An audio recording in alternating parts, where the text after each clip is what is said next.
श्री स्वामी समर्थ. अक्कलकोट निवासी ब्रह्मांड नायक श्री स्वामी समर्थ महाराजांची सेवा लाखो भाविक करतात.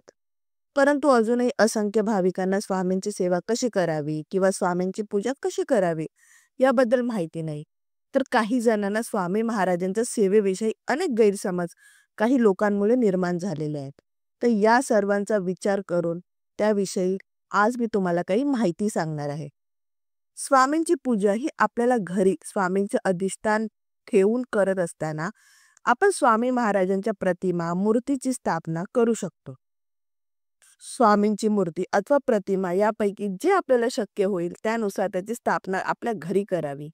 यात कुठलाही भेद नाही. बरेच लोक सांगतात की स्वामींची मूर्ती घरात ठेवू नये कारण त्यावर रोज अभिषेक करावा लागतो, दर गुरुवारी षोडशोपचार पूजा करावी लागते, रोज नैवेद्य आरती करावी लागते, इत्यादी इत्यादी. पण हा केवळ गैरसमज आहे, बाकी काही नाही. स्वामी महाराज हे भक्तवत्सल आणि भक्ताभिमानी आहेत. आपल्या भक्तांनी केलेली तोडकी मोडकी पूजा ही ते अतिप्रेमाने स्वीकारतात.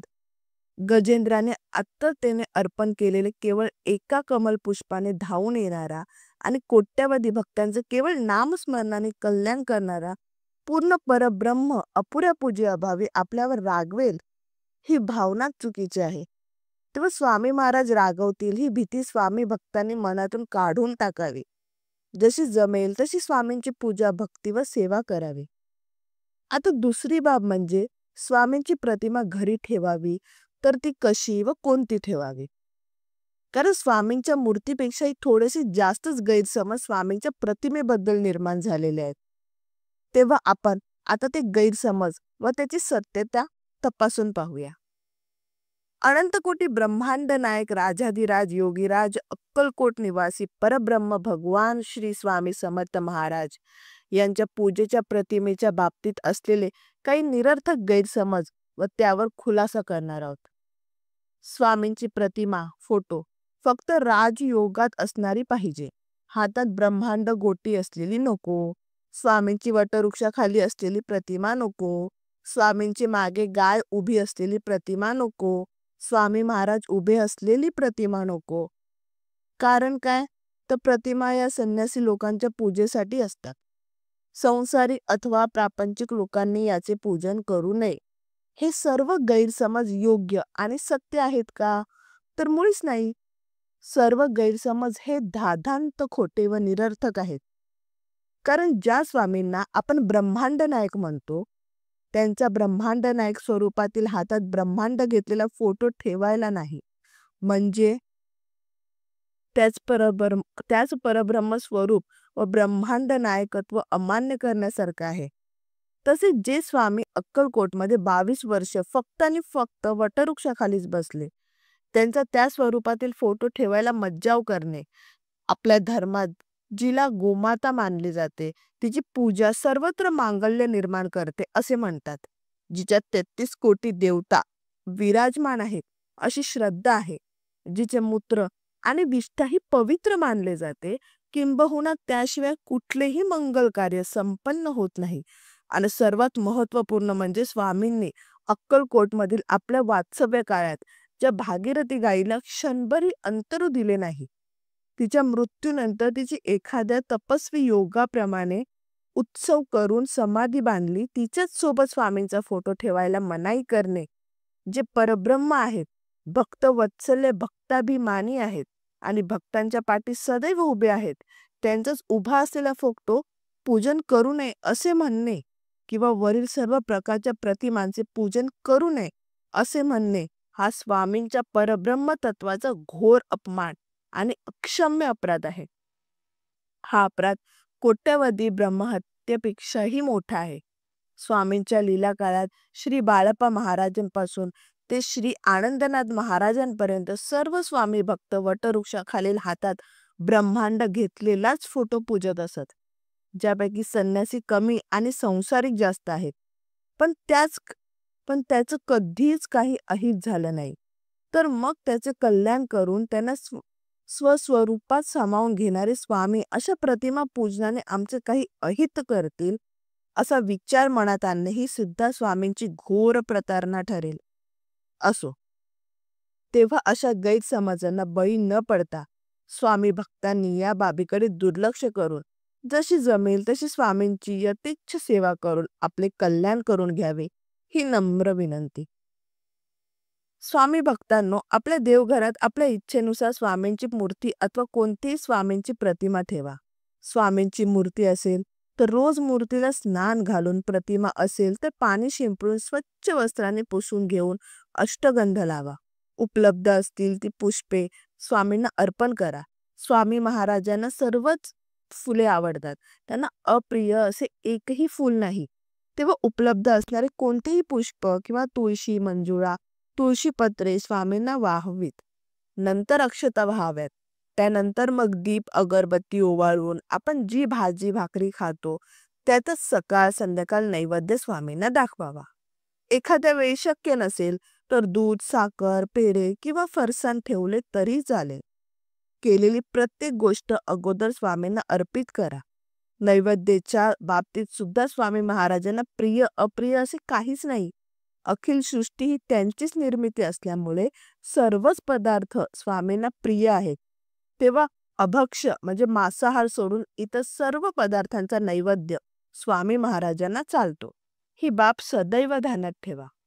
सकाळी उठल्याबरोबर स्वामींचे स्मरण करा. घराबाहेर पडताना व बाहेरून घरात आल्यावर प्रथम प्रथम स्वामींचे दर्शन अथवा स्मरण करा.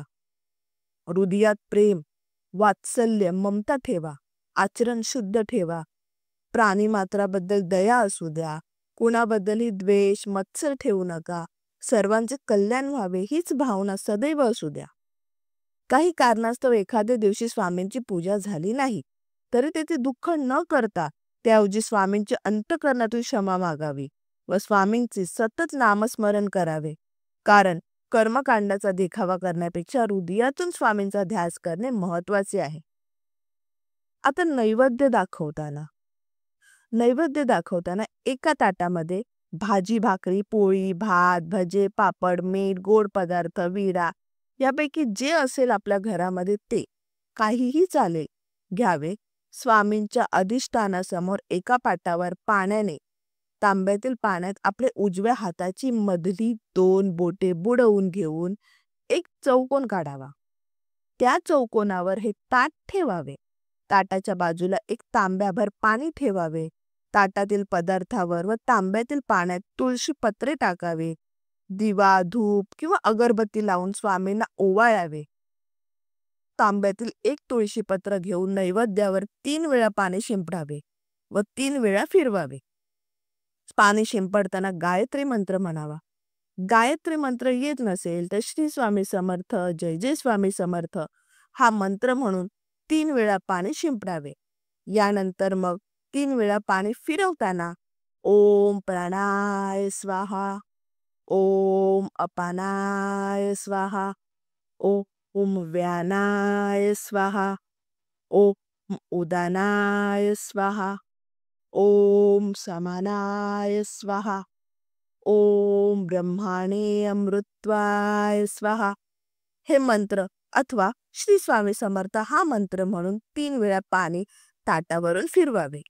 नंतर ते तुळशीपत्र स्वामींना अर्पण करून नामस्मरण करावा.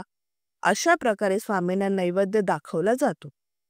नैवेद्य दाखवल्यानंतर 15-20 मिनिटांनी ते नैवेद्याचे ताट स्वामींना नमस्कार करून उचलून घ्यावे व आपल्या भाजीत भाजी किंवा भाकरीत भाकर मिसळावी, जेणेकरून घरात कायम अन्नपूर्णेचा वास राहील.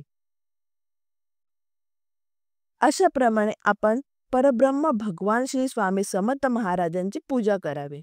यासोबत रोज श्री स्वामी चरित्र सारामृत या पोथीचा पहिला अध्याय, तिसरा अध्याय किंवा 7 अध्याय असे वाचन करावे. रोज श्री गुरुस्तवन स्तोत्र, श्री स्वामी चरित्र स्तोत्र, श्री स्वामी पाठ आणि तारक मंत्रासह किमान 3 माळी श्री स्वामी समर्थ मंत्राचा जप करावा. याला स्वामींची नित्यसेवा असे म्हणतात. जो कोणी एवढी स्वामींची नित्यसेवा करतो त्यांचा संपूर्ण योगक्षेम स्वतः स्वामी महाराज चालवतात असे अभिवचन स्वामी महाराजांनी दिलेले आहे. तेव्हा ही सेवा करून आपले जीवन सार्थकी लावावे ही नम्र विनंती. आता पारायणाचे नियम काय आहेत? तर परब्रह्म भगवान श्री स्वामी समर्थ महाराज हे पूर्ण ब्रह्म आणि अनंत कोटी ब्रह्मांड नायक आहेत. त्यामुळे प्रत्येक गोष्ट ही स्वामी महाराजांचीच निर्माण केलेली आहे. प्रत्येक वस्तूत व प्रत्येक ठिकाणी परमेश्वर आहे, असे आपला धर्म व संस्कृती सांगते. आपण स्वामी सेवा ही स्वामी महाराजांना सर्व साक्षी सर्वेश्वर मानून करत असतो. तेव्हा स्वामी सेवा करताना स्थळ, काळ आणि वेळेची कसलीही बंधन आपल्याला नाही. हे जरी सत्य असले तरी इच्छित कार्यपूर्तीसाठी संकल्पयुक्त 11, 21, 33, 51, 108 अशा संख्येत घरी पारायण करताना काही बाबींचे पालन करावे. पारायण काळात घरात शांतता व पवित्रता ठेवावी. स्वामी नामचिंतन करावे. पारायण हे गुरुवार किंवा शुभ दिवस पाहून सुरू करावे. पारायण हे संकल्पपूर्वक करावे. पारायण हे शक्यतो देवाघरात करावे. इतर ठिकाणी पारायण करावयाचे असल्यास तिथे स्वामी महाराजांचे अधिष्ठान मांडावे. पारायण सुरू करण्यापूर्वी स्वामींना श्रीफळ अर्पण करून विनंती करावी. रोज एक वेळा श्री स्वामी स्तवन आणि श्री स्वामी पाठ वाचून नंतर एक माळ स्वामी मंत्राचा जप करावा. नंतर रोजचे 3 अध्याय किंवा पारायण वाचन करावे. सर्वात शेवटी एक वेळा तारक मंत्र म्हणावा. ग्रंथ चौरंग किंवा पाटावर ठेवावा. पारायण करताना पूर्व किंवा उत्तरमुखी बसावे. दिवा व अगरबत्ती चालू असावी. अध्याय वाचन सुरू करण्यापूर्वी एक वेळा आनंदनाथ विरचित गुरुस्तवन वाचावे आणि एक माळ श्री स्वामी मंत्राचा जप करावा. तसेच रात्री झोपताना एक वेळा तारक मंत्र म्हणावा. अध्याय वाचन हे संथ गतीने आणि एकाग्रपणे करावे. मतितार्थ समजून घ्यावा. पारायण काळात आपण कोणतेही शुद्ध शाकाहारी अन्न खाऊ पिऊ शकतो. याला कसलेही बंधन नाही. फक्त अभक्ष्य भक्षण म्हणजे मांसाहार करू नये आणि अपेयपान म्हणजे मद्यपान करू नये. पारायण काळात परान्न घेऊ नये. पारायण काळात आचरण कसे करावे असा एक खूप मोठा प्रश्न भाविकांना पडतो. तेव्हा त्याचे उत्तम उदाहरण 5वा वेद म्हणून प्रसिद्ध गुरुचरित्र ग्रंथात दिलेले आहे. अंतकरण असता पवित्र सदा वाचावे गुरुचरित्र. याप्रमाणे आचरण ठेवावे. बाकी इतर देखावा करण्यात काहीच अर्थ नाही. वेळ कोणती असावी हा एक प्रश्न आहे. तर पारायण हे शक्यतो सकाळी किंवा सायंकाळी करावे किंवा आपण आपल्या वेळेनुसार कधीही वाचू शकता. कारण आनंदनाथ महाराजांनी म्हटले आहे की आनंद म्हणे शुभ वेळ स्वामी दासा सर्व काळ. अशोच म्हणजे सुतक वृद्धी या काळात 10 दिवस वाचन बंद ठेवावे.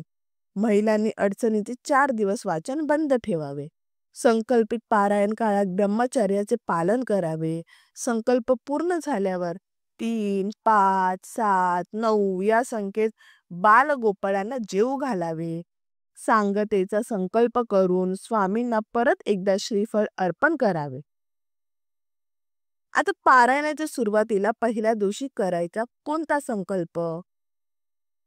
तर हातामध्ये पाणी घेऊन त्यात अखंड 5-7 अक्षता व थोडा अष्टगंध किंवा कुंकू टाकावा. नंतर संकल्प म्हणावा. तर तो संकल्प कोणता म्हणावा? तर हे पूर्ण ब्रह्मांड नायक श्री स्वामी महाराज मी म्हणजे आपले स्वतःचे नाव, आपले गोत्र. आता गोत्र माहीत नसल्यास आपण कश्यप गोत्र म्हटले तरी चालेल. आपल्या गावाचे नाव, येथील रहिवासी असून आपला सेवक आहे. माझे हे आपली जी समस्या असेल, अडचण असेल त्याचा उल्लेख करावा.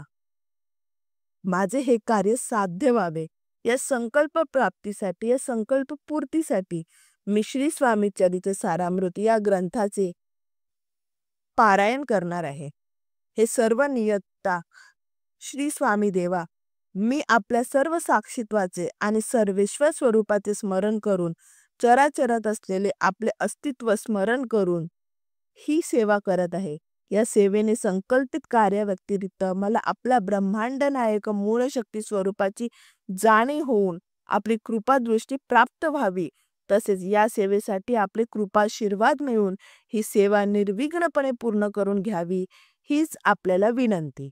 श्री स्वामी चरणार्पणमस्तु असे म्हणून हातातील पाणी ताम्हण्यात सोडावे. आता संकल्पाच्या शेवटच्या दिवशी करावयाचा संकल्प. तर हातामध्ये पाणी घेऊन त्यात अखंड 5-7 अक्षता व थोडा अष्टगंध किंवा कुंकू टाकावा. नंतर संकल्प म्हणावा. हे पूर्ण परब्रह्म ब्रह्मांड नायक श्री स्वामी महाराज मी, म्हणजे आपले स्वतःचे नाव, आपलं गोत्र, आता गोत्र माहीत नसल्यास कश्यप गोत्र म्हटलं तरी चालेल, आपलं गाव, येथील रहिवासी असून आपला सेवक आहे. माझे संकल्प सोडताना पहिल्या दिवशी घेतलेला जो उल्लेख, आपली जी समस्या, जी आपली अडचण होती, जी आपण स्वामींना सांगितली, त्या अडचणीचा उल्लेख करून कार्य साध्य व्हावे या संकल्पपूर्तीसाठी मी श्री स्वामी चरित्र सारामृत या ग्रंथाचे एवढे पारायण पूर्ण केले आहे. हे सर्व नियंता श्री स्वामी देवा, मी आपल्या सर्व साक्षीत्वाचे आणि सर्वेश्वर स्वरूपाचे स्मरण करून, चराचरात असलेले आपले अस्तित्व स्मरण करून ही सेवा केली आहे.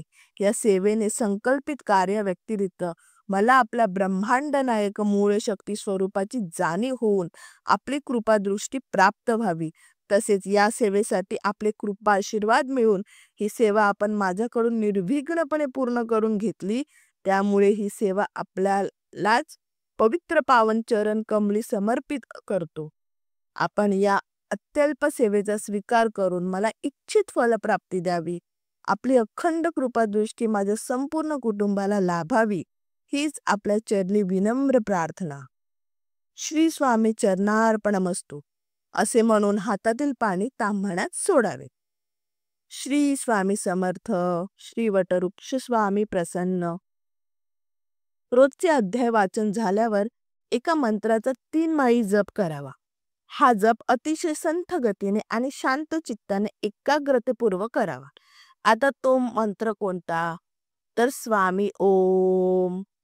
श्री स्वामी समर्थ. श्री स्वामी समर्थ. जय जय स्वामी समर्थ. श्री स्वामी समर्थ. जय जय स्वामी समर्थ.